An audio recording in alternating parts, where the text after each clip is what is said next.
Welcome to Countdown to Infinity, a Marvel's Avengers podcast. We talk all things MCU, including the movies, and while we await the next film, we're talking Disney Plus and the brand new show She-Hulk, Attorney at Law. We're going episode by episode this first season, and we've already gotten through episode 1, which means we are talking this week episode 2. Yes, we are. Superhuman Law. Mm-hmm. That's the name. Yeah. I'm Emmanuel. I am Sophia. Have you been enjoying the show? I actually have, yeah.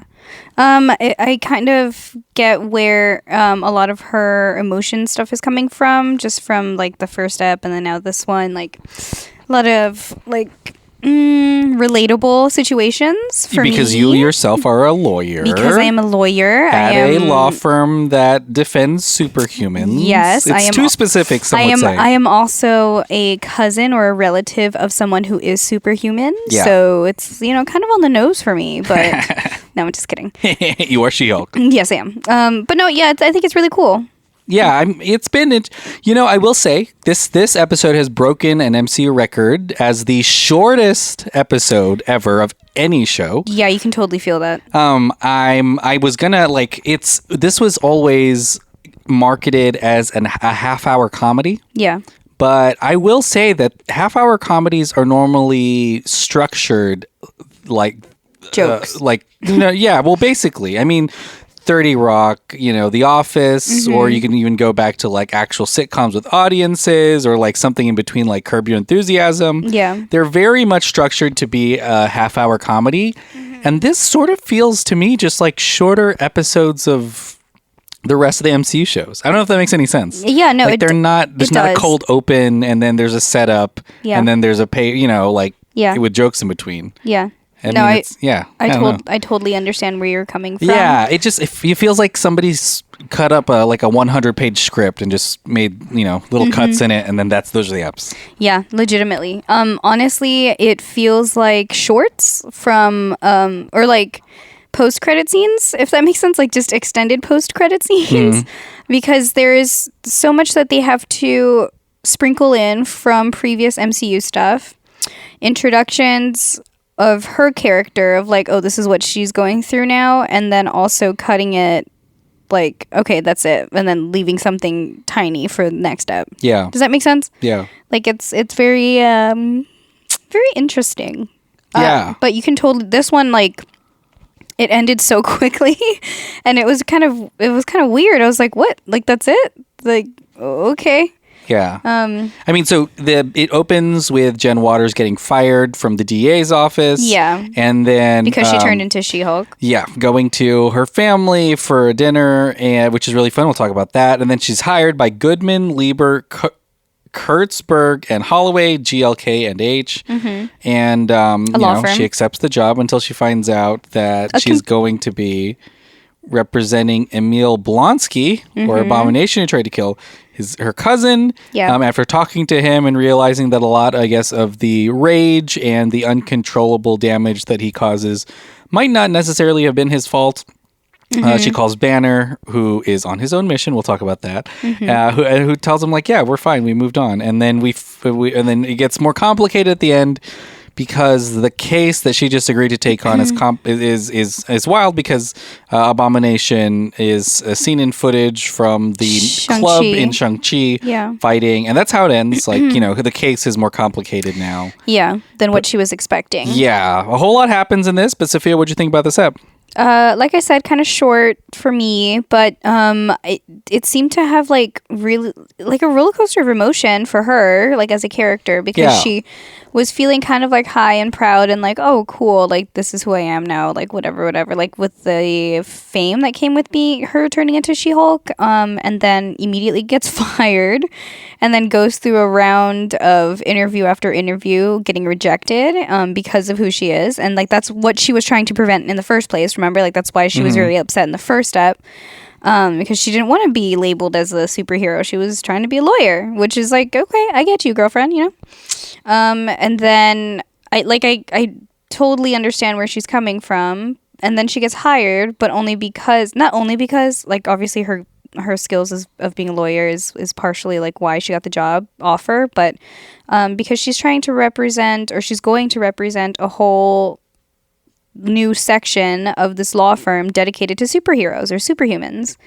So of course they want a superhuman to represent them. And and this is actually common in law, where the lawyer they choose to represent a client helps the client relates to the client, or helps them with the jury just by the way that they present themselves or look, like, and nothing to do with, you know, what kind of law they're practicing or their expertise. It's just kind of a.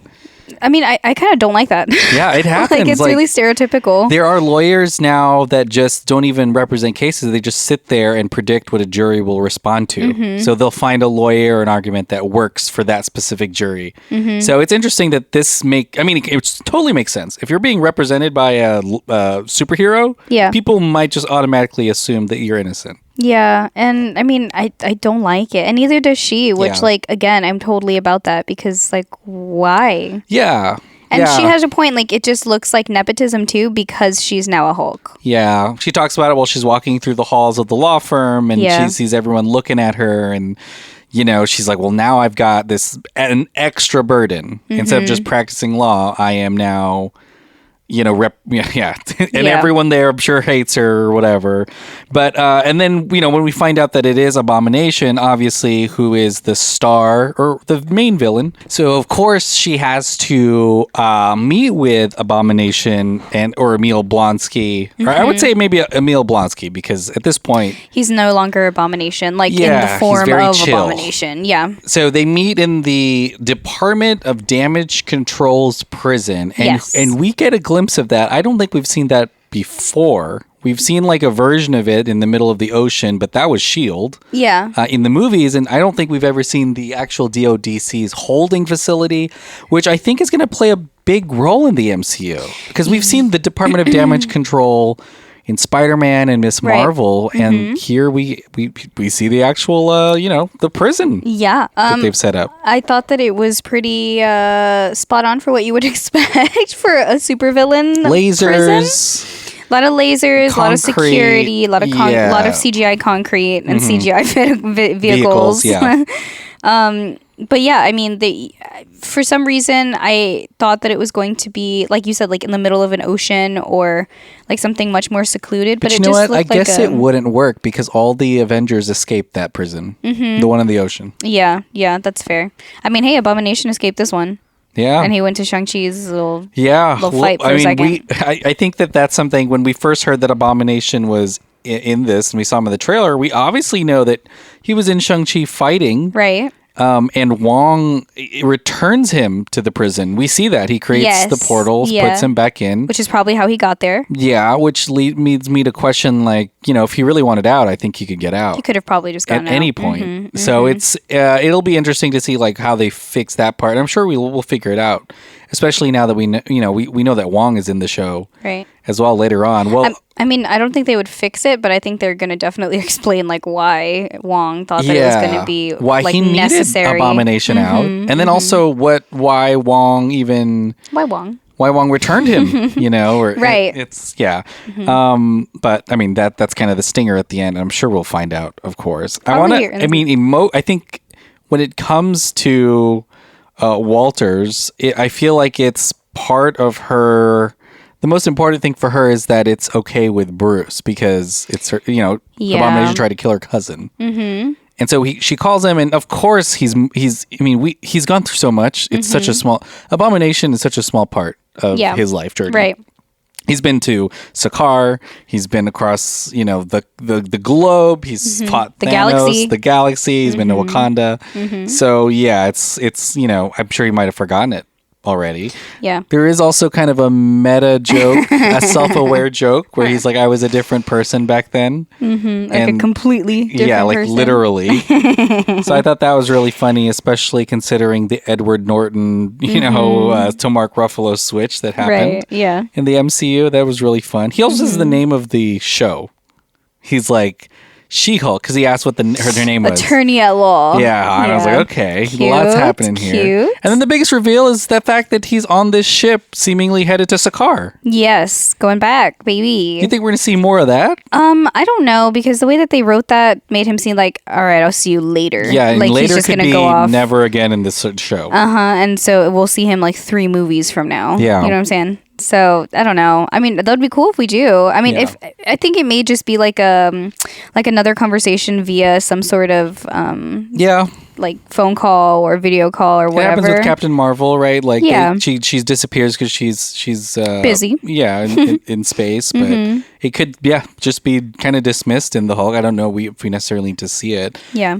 It's important too because if he's gone and he doesn't have a cell phone, there's no one really who Walter's going to relate to on Earth. Right, to guide her or anything in this whole thing. And it looks like now things are starting to, for her, individually, like, okay, well, now I just signed on to this case and I have to deal with this. And then now she has to deal with Abomination, like the footage that was just released. And she has to deal with the press of everything hitting her because she is She-Hulk now. And I guess we can go back to the beginning because that's kind of the biggest thing is once it shows herself as She-Hulk, things are really different for her. The way people treat her. Yeah. Of course, she got fired. And, there's a lot going on. And we see a little peek of at least her home life, which is actually, I think, really fun. But we just came off of Miss Marvel. Yeah. Which features her family as supporting cast, really critical. And we, with Jennifer Walters, gets to see her family too. Her mom, her dad, her uncle's girlfriend, her cousin. It's kind of like a weird bag, isn't it? Yeah, it's interesting because I would assume like a middle America family would act like if you were a superhero. They wouldn't be like super impressed with you. They would just have questions about other superheroes, and like trying to ask you some like logistical stuff, less more so than the fact that your life is totally different and you're not human anymore. Right. And then there's the comedy, of course, of her cousin who just got promoted to Best Buy. And, I guess like the after credit. I've liked that all of these episodes have had after credits that are pretty funny. Like it's... He's, able to help out, I guess, while she's doing so much more work. Right. I do think that the lack of like impressed parents, family, is really funny because I would imagine that that's how my family would react. They were like, cool, but have you met Captain America yet? Like, cool. Like, have you met this person, like it? I totally understand. Also because there's so many superheroes like out there now, it's like it's too much. And the way that the mom was like, oh my god, there's this guy at the coffee shop who like really wants to be a superhero. I gave him your phone number, and that's I was a like, thing. oh my gosh, like somebody is almost kind of related to what you are. So I'm gonna you guys should connect. Yeah, I mean, it's interesting the way that we're getting a glimpse of this version of it because in Miss Marvel, of course, it's supportive, but she kept it hidden for so long, and even now it may be a secret. But with She-Hulk and Jennifer Walters, she is in court. She's there. As her, so it is. About. Yeah, I'm interested to know too, like how they feel about Bruce. Also, she's an adult. Yeah, they mentioned having another Hulk, or the dad mentioned it because he was trying to calm her down. There's a split second whenever he goes and talks to her. Yeah, like by themselves in the basement. I like that. Yeah, she's like, oh, I got something for you to need your help with. And you can tell that he was just trying to like, hey, are you okay? Yeah. Which is really sweet. And she kind of like word vomits everything that's happening to her in that moment. Yeah. But I do like that he mentioned like, well, everything's going to be okay. Like this isn't the first Hulk in the family. Yeah, we've kind of been through this before. So totally true. And that kind of that would put my mind at ease for a second. Yeah, I like too that there's a couple of really big hulky stuff that happens in this because she switches back and forth. I noticed she's wearing a lot more baggy clothes all the time when she's Jennifer Walters because she needs to be ready to spandex up. Which is something that Bruce told her to do. And then at the bar, she's not drunk when she's She-Hulk. When she has to shrink down, she's totally hammered. It hits her like a train. Yeah, and I thought that's really fun because those are all just that's a cool trick to have. I would love that. Overall, though, I feel like the show is a comedy, but it's doing something really interesting when it comes to the law side of this. I was about to say, can we talk about her office now and like that life? I mean, just the fact that there are repercussions for villains isn't something that we necessarily see all the time. No. We see them die most of the time. I don't know how I feel about her new boss. Like, he's already given her like motives are 3 ultimatums. Like, oh, you either do this or you're out. Yeah, and then of course, I'm sure Abomination isn't the last villain that we'll see, but I feel like the fact that there is a legal system is interesting in this world or in the country where he can get parole, and stuff if he's reformed. It's pretty interesting, and I think that we're going to find out a little bit more about these kind of like morally gray area type of characters that are across the MCU. But I mean, we'll have to see. I mean, I don't know how law even extends to some of these characters, especially when you talk about like Doctor Strange and Wong, with magic. But I don't even know, like there's some pretty invincible superheroes. I don't know how you arrest them. Yeah, and she kind of had a point too, because when she was talking with her friend, I wish I knew her friend's name. Oh my gosh. But they were talking about like, okay, well then why don't you just become an Avenger? And she's like, do Avengers even get healthcare? Like, do they get paid? Yeah. Like, what is going on with that? And it's like, oh, that's true. Like, how is saving the world gonna pay your bills? What's like the future for you? Who's your sponsor? Yeah. So that's really funny. And so I would think that is the same type of mindset that you would have when it comes to like, well, do the Avengers have to clean up after themselves? Like, do the Avengers have to pay for the damage that they did? Like, what's gonna happen with that? They arrest them, read them rights, go to jail, stuff like that. Right. Like, and if they need to go break out of prison to go save something else, like, is that possible? Yeah. Like, what's going to happen? Yeah, or is it all for show? Which it might be, especially since Wong got Abomination out. Her best friend is Nikki. Nikki, thank you. She joins her in the new law firm as she does as a paralegal. As a paralegal. Mm-hmm. Well, I'm excited for the future. I mean, I feel like we're going to be able to understand, I guess, how the legal system works post all of the movies. I think we're going to see a little bit more about how She-Hulk maybe steps out of this kind of... I feel like in her life, she's relying a lot on things to fall in place. Yeah. And I think she's going to be able to take control, especially now that Bruce Banner seems to be off the planet. So I think she's going to kind of have to be on her own for a little bit. And then, of course, Titania, which is really interesting. She kind of burst into the scene, played by Jamila Jamil.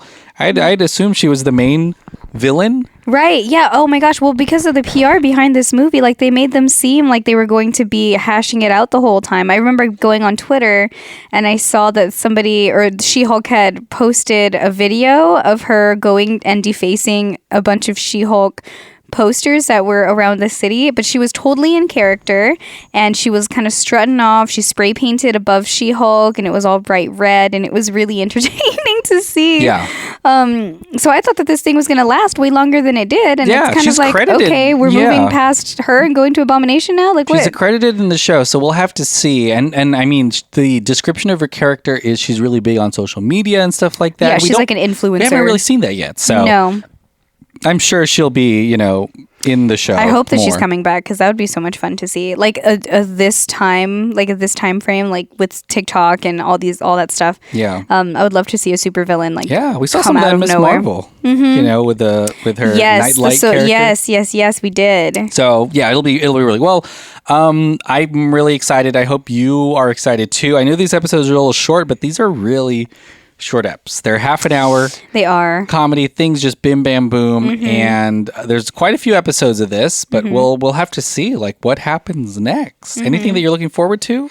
I'm excited to see how Wong comes into play for the Abomination thing, just because the laws don't apply to him 100%. He can do whatever he wants. He's like, no, I'm just gonna stop everything right now. Yeah.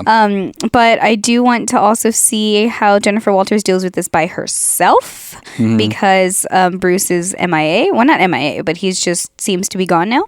And I do see, like, in the credits, there is a picture of her with, like, a Tinder profile or, like, a dating app on her desk. And this was somewhat in the trailers as well. Yeah, like, I want to see, like, this love interest that may be bubbling up. Like, when is that going to happen? We got 9 eps, right? How does she manage her love life and her relationships? As the She-Hulk? Like, how does that work? So Yeah. I think that would be funny to see too. If we're talking about comedy, I'd love to see that. I mean, she is I think Tatiana Maslany is She-Hulk and Jennifer Walters. I think they're really compelling as a combination, and I would definitely watch her in a movie or a TV show. So I think just for her, I think you stick around because it's really fun. Yeah, she's a great actress. Yeah. Cool. Well, Sophia, we've come to the end of this ep. What do you have to plug? Just the same old stuff. Thank you so much for listening to us. And if you want to check out any other shows that are on the Dolphin Pod Network, please feel free. And if you want any extras to sprinkle on there, you sure can check us out on Patreon. Everything's going to be at patreon.com/delphinpod, DELFINPOD. And then if you want to follow me on any socials, you sure can. Everything's going to be at Simply Sophie, SOFIEE. Definitely go to Patreon. We've got a new episode, well, really a whole new season of Revenge of the Sequel that's out there now. We're recording some more of those, and then some Screen Slush. But sweet. All right, everyone. We'll see you next week. Bye. Bye.